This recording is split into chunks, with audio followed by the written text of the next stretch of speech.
Bonjour, c'est Gilles et je vais vous parler du DVD du film Je me souviens. Il s'agit d'un film réalisé par André Forcier mettant en vedette une belle brochette d'acteurs, dont Michel Barrette, Céline Bonnier, France Castel et Roy Dupuis.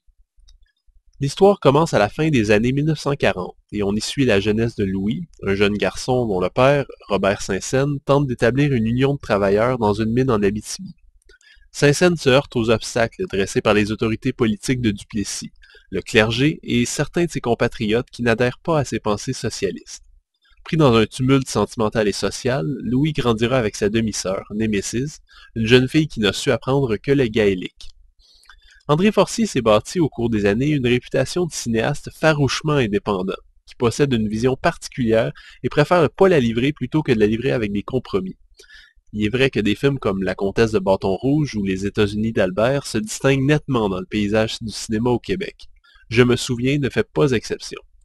L'histoire commence plutôt traditionnellement, avec un contexte social intéressant qui a bizarrement pas souvent été représenté sur grand écran. Mais rapidement, on se rend compte que ce n'est pas ici l'intérêt principal du cinéaste, et le tout dérive vers une structure qui rappelle presque certaines histoires mythologiques et arthuriennes. Au niveau de ce scénario, donc, on est constamment déstabilisé. Personnellement, j'aime beaucoup au cinéma quand j'ai aucune idée de ce qui m'attend à la scène suivante. Et c'est une impression qui est trop rare, je trouve. Malheureusement, dans ce cas, j'ai aussi eu beaucoup de difficultés à saisir le propos du film. On y critique un peu l'ingérence cléricale dans un système politique corrompu, on analyse un peu les similitudes et différences entre les combats pour la liberté livrés au Québec et en Irlande, on y développe psychologiquement des personnages qu'on abandonne rapidement, bref, j'ai eu l'impression que les intentions initiales avaient été éparpillées partout et qu'on se retrouve finalement qu'avec une série de portraits et d'anecdotes sans rien pour les lier. Je dois admettre que malgré sa réputation, le cinéma d'André Forcier n'a jamais été ma tasse de thé.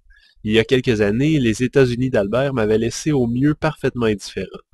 Dans le cas présent, une fois de plus, je dois être honnête et avouer que je n'accroche pas du tout à son style de mise en scène. En fait, j'ai souvent eu l'impression de regarder un téléfilm. L'image est terne, beaucoup trop claire, et les dialogues, comme à l'habitude chez Forcier, ne tendent absolument pas à imiter la vraie vie. Ça donne donc une ambiance décalée, comme un livre de contes, ce qui n'est pas forcément une mauvaise chose en soi.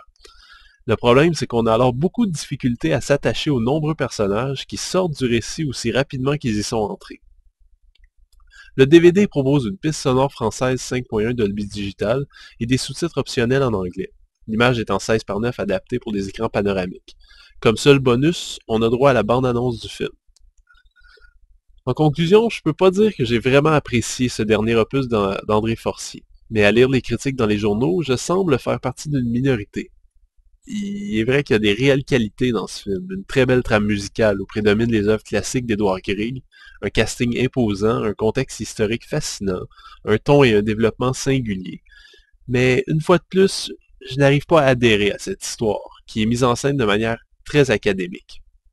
Plus simplement, je n'ai jamais été capable de croire aux personnages, d'y voir davantage que des acteurs connus qui récitent des lignes. C'est dommage pour moi, peut-être saurez-vous l'apprécier un petit peu plus. C'était Gilles, merci et bon visionnement.